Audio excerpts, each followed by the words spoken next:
Bismillah walhamdulillah wassalatu wassalamu ala rasulillah sallallahu alayhi wasallam.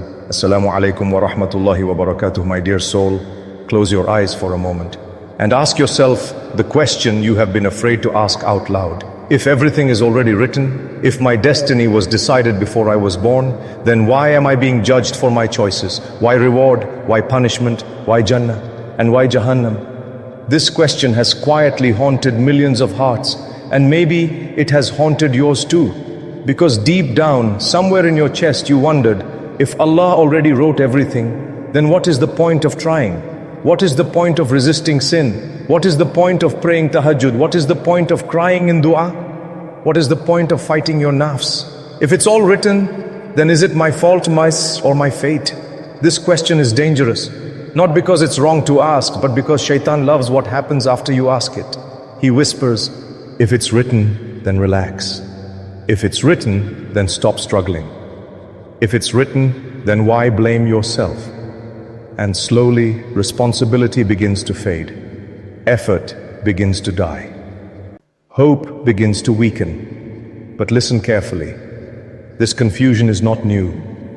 Even sincere believers before you wrestled with it. Even people of knowledge once paused and questioned. And the truth is, the answer to this question can either destroy your faith or resurrect it. Let us begin with clarity. In Islam, destiny is called Qadr. And Qadr does not mean that you are a robot. Qadr means Allah's knowledge, not Allah forcing your hand. Allah subhanahu wa ta'ala knows what you will choose before you choose it. But knowing is not the same as controlling. Allah is Alim, all-knowing, not Jabbar over your choices. You don't even know what you will do tomorrow. You don't know if you'll pray Isha tonight. You don't know what temptation will test you next week. You don't know where you'll be 10 years from now. But Allah knows. Not because He forced it, but because His knowledge surrounds time itself. This is why Allah says, وَأَنَّ اللَّهَ قَدْ أَحَاطَ بِكُلِّ شَيْءٍ عِلْمًا. And indeed, Allah has encompassed all things in knowledge. Surah At-Talaq, Ayah 12, verse 12. Notice something powerful. Allah did not say, I forced everything. He said, I know everything. And there is a difference that changes your entire life. Let me tell you a story, a real story. A moment that made destiny suddenly make sense. A man once faced a situation that shook his understanding of Qadr. He was asked to freely choose one option out of many. No pressure, no guidance, no force. He hesitated. He changed his mind repeatedly. He thought and rethought. Then finally, by his own will, he made a choice. When the result was revealed, that exact choice had already been written down before he made it. Not because he was forced, but because someone knew what he would eventually decide. And in that moment it became clear. Knowing your choice does not cancel your freedom to choose. If a limited human can sometimes predict actions, then what about Allah subhanahu wa ta'ala, whose knowledge is not bound by time? If Allah knows what you will freely choose, does that mean you didn't choose it? Or does it mean Allah's knowledge is perfect? Here is the line that will anchor your heart. Allah wrote your destiny because He knew what you would choose, not because He forced you to choose it. Your will exists, your intention exists, your effort exists, and that is why accountability exists. That is why Jannah exists. That is why Jahannam exists. And that is why your tears, your dua, your repentance still matter. But here is where the heart trembles, because knowing this truth creates responsibility. You can no longer say it was written, so I had no choice, because Allah will ask, you chose, so why didn't you turn back? And Allah is just. He does not punish someone for what they had no control over. He only judges what passed through your will. That is why Allah says, Man amila salihan falinafsih wa man asa'a fa'alayha. Whoever does righteousness, it is for himself. And whoever does evil, it is against himself. Surah Fussilat, Ayah 41, verse 46. Notice again, Allah attributes the action to you because the choice was yours. So where does this leave us? Standing at a dangerous crossroads. One path says, it's written, so stop trying. The other says, it's written, but I still choose Allah. One path kills effort. The other gives effort meaning. And here is the most important truth of all. Qadr was never meant to make you lazy. Qadr was meant to make you humble. Humble when things go right, patient when things go wrong. responsible when you sin, hopeful when you repent. Not with an answer, but with a question that should echo in your chest. If Allah already knows what choice you will make next, what choice are you about to make right now? My dear hearts, if destiny was meant to make you hopeless, then why did Allah subhanahu wa ta'ala command effort? If everything was forced, then why does your heart feel guilt after sin and peace after repentance? Because deep inside your soul already knows the truth. Yet shaitan does something terrifying. He doesn't deny Allah. He doesn't deny Qadr. He twists it.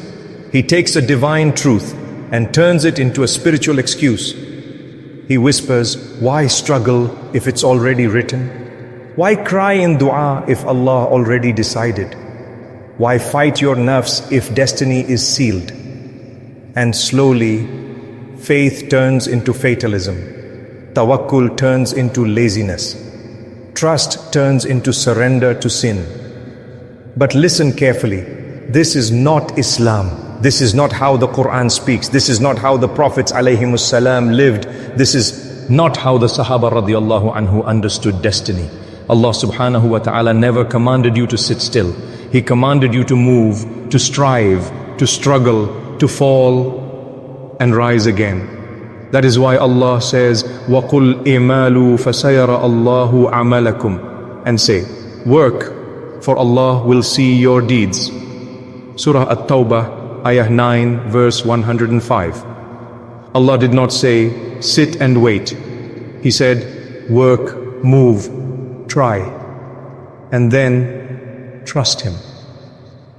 Here is where people get lost. They think Qadr means the ending is fixed, so effort is pointless. But Islam teaches something far more powerful. The ending is known to Allah, but the path belongs to you. Allah knows if you will repent, but you still must repent. Allah knows if you will return, but you still must walk back. Allah knows if you will be forgiven, but you still must ask. That is why dua exists, and this is something many hearts forget. The Prophet Muhammad sallallahu alaihi wasallam said, nothing changes destiny except dua. Reported in Tirmidhi, Hasan. Think about that. If dua had no power, why would it change destiny? If effort had no value, why would Allah respond to it? If repentance didn't matter, why would Allah love it? This means something extraordinary. Qadr is not a closed door. It is a door that opens through dua. This is why the Prophet Muhammad sallallahu alaihi wasallam never used destiny as an excuse. He planned. He tied his camel. He took precautions. He cried at night. He begged Allah subhanahu wa ta'ala. And when hardship came, he didn't say, it was written, so I give up. He said, oh Allah, there is no ease except what you make easy. That is not surrender. That is strength with humility. Now ask yourself honestly, when you sin, do you sin by force? Or do you sin because you chose ease over obedience? When you delay prayer, is your body paralyzed or is your heart distracted? When you avoid repentance, did Allah block the door? Or did shaitan convince you that you're unworthy? This is where accountability returns, and it hurts. Because destiny can no longer hide us from ourselves. Allah subhanahu wa ta'ala says, إِنَّ اللَّهَ لَا يُغَيِّرُ مَا بِقَوْمٍ حَتَّى يُغَيِّرُ مَا بِأَنفُسِهِمْ. Indeed, Allah does not change the condition of a people until they change what is within themselves. Surah Ar-Ra'd, Ayah 13, verse 11. This ayah shatters excuses. Allah ties change to you. Not because He needs you, but because He honored you with choice. And here is the emotional truth many don't want to face. Destiny is written in Allah's knowledge, but lived through your decisions. Every step you take toward Allah was already known, but it still had to be walked. Every tear you cry in tahajjud was already seen, but it still had to fall. Every sin you avoided was already counted, but it still had to be resisted. This is why the scholars said, Qadr is a secret. Effort is your responsibility.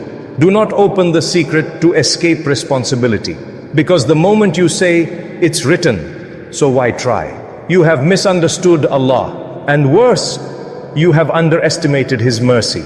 Because Allah subhanahu wa ta'ala loves effort.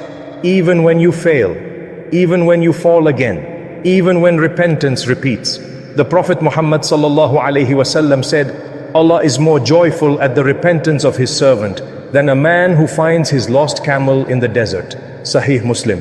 Would Allah rejoice if repentance didn't matter? Would Allah open doors if effort was useless? Never. So here is the truth. Shaitan never wants you to hear. Destiny is not your prison. It is your test. A test of effort. A test of intention. A test of return. And the greatest tragedy is not failing the test. It is quitting the test by blaming destiny. And now, a question that shakes the soul. If Allah already knows the ending, why did He still create the struggle, my beloved brothers and sisters? Now we arrive at the question that lives quietly in every wounded heart. If Allah subhanahu wa ta'ala already knows the ending, why the struggle? Why the pain? Why the delays? Why unanswered dua? Why tears that fall on the prayer mat with no immediate response? Why does Allah allow the road to feel so heavy if He already knows where it leads? This question is not weak. This question is human. And Allah does not punish you for asking it. He answers it. The answer is not simple, but it is beautiful. Allah subhanahu wa ta'ala did not create the struggle because He did not know the ending. He created the struggle because the struggle reveals who you become on the way. Paradise is not earned by the destination alone. It is earned by the journey of the heart. If Allah gave Jannah without tests, what would patience mean? If Allah gave forgiveness without repentance, what would humility mean? If Allah gave closeness without effort, what would love mean? Allah did not want robots. He wanted servants who choose Him again and again and again. That is why Allah subhanahu wa ta'ala says, أَحَسِيبَ النَّاسُ أَن يُتْرَكُوا أَن يَقُولُوا أَمَنَّا وَهُمْ لَا يُفْتَنُونَ. Do people think they will be left alone because they say, we believe and not be tested? Surah Al-Ankabut, Ayah 29, verse 2. Faith that is not tested is faith that is not proven. And Allah subhanahu wa ta'ala loves proven faith. Here is a truth that will soften your pain. Allah already knows the ending, but you don't. So the struggle is not for Allah, it is for you. So that on the day of judgment, when your book is opened, you will not say, Ya Allah, you forced me. You will say, Ya Allah, you guided me, and I walked. Every hardship writes a line in your story. Every delay polishes sincerity. Every unanswered dua is either delayed for a better time. The Prophet Muhammad sallallahu alaihi wasallam said, no Muslim makes dua except that Allah gives him one of three, what he asked for or something better or protection from harm. Musnad Ahmad. So when you think Allah is silent, He is actually choosing. And listen carefully now. This may heal something deep inside you. Allah does not test what He wants to destroy. He tests what He wants to raise. Gold is not tested with feathers. Diamonds are not polished with kindness. Strong hearts are built through weight. That pain you survived, it shaped your dua. That sin you regret, it softened your heart. That delay that broke you, it pulled you closer to Allah than ease ever did. You may not see it now, but one day in Jannah you will look back and say, Ya Allah, I understand now. Allah subhanahu wa ta'ala says, وَعَاسَ أَن تَكْرَهُ شَيْئًا وَهُوَ خَيْرٌ لَكُمْ. Perhaps you dislike something, yet it is good for you. Surah Al-Baqarah, Ayah 2, verse 216. Allah does not say it feels good. He says it is good. And there is a difference. So where does destiny leave you now? Not confused, not hopeless, but responsible and hopeful. You act, you strive, you repent, you make dua. And then you place your heart fully in Allah's hands. That is true tawakkul. The scholars said, destiny is like the ocean. Effort is the ship. Dua is the sail. Remove the sail and you drift. Strengthen it and Allah carries you where you never imagined. And now, listen to this final truth. Allah knew your sins and still created you. Allah knew your struggles and still chose you. Allah knew your return and is waiting for it. Not to punish, but to forgive. So wherever you are, if your heart feels heavy, if your past feels loud, if your future feels unclear, return. Because destiny does not end with what you were. It ends with what you become when you turn back to Allah subhanahu wa ta'ala. Your destiny is not behind you. It is ahead of you and it is written with mercy. Now close your eyes, raise your hands even in your hearts, lower your gaze and whisper with me, Ya Allah subhanahu wa ta'ala. إلهي إن جئنك بقلوب منكسرات لا نحمل سوى ذنوبنا ولا نملك سوى رجائك. ربنا إن كانت دعاؤنا تأخرت فما رديت وإن سكاتت السماء فلم تكن غافلا. اللهم أنت العليم بما في الصدور، تعلم دمعة خافية وتعلم قلبا ينتفيد بالحزن.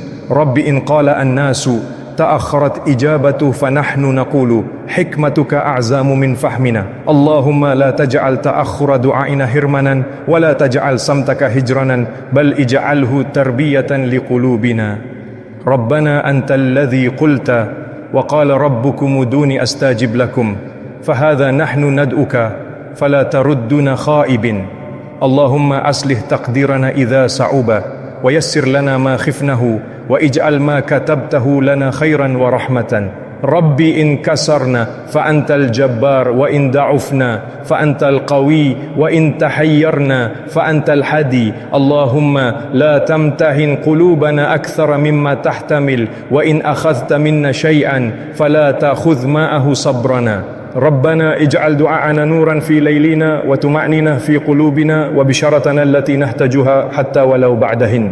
Oh Allah subhanahu wa ta'ala, Ya Allah, we have come to you with broken hearts, carrying nothing but our sins, owning nothing but hope in you. Ya Allah, if our dua feels delayed, it was never rejected. And if the heavens felt silent, you were never unaware. Ya Allah, you know what lies hidden in our chests. You see the tears no one sees. You hear the hearts trembling in pain. Ya Allah subhanahu wa ta'ala, when people say your dua was delayed, we say your wisdom is greater than our understanding. Ya Allah, do not make the delay of our dua a deprivation. Do not make your silence abandonment. Make it a moment of growth for our hearts. Ya Allah, you are the one who said, call upon me, I will respond to you. So here we are calling you. Do not return us disappointed. O Allah, fix our destiny when it feels heavy, ease what we fear, and make what you have written for us, goodness and mercy. Ya Allah, when we are broken, you are the restorer. When we are weak, you are the strong. When we are lost, you are the guide. O Allah, do not test our hearts beyond what they can bear. And if you take something from us, do not take away our patience with it. Ya Allah, make our dua a light in our nights, a calmness in our hearts, and the glad news we desperately need, even if it comes later. Amin, Amin, Amin. Before you scroll away, pause for just one moment. If this reminder reached your heart, if even one tear came to your eyes, then know this was not random. Allah subhanahu wa ta'ala chose this moment for you. Type Amin in the comments as a witness that your dua is still alive, that you haven't given up on Allah, even if you almost gave up on yourself.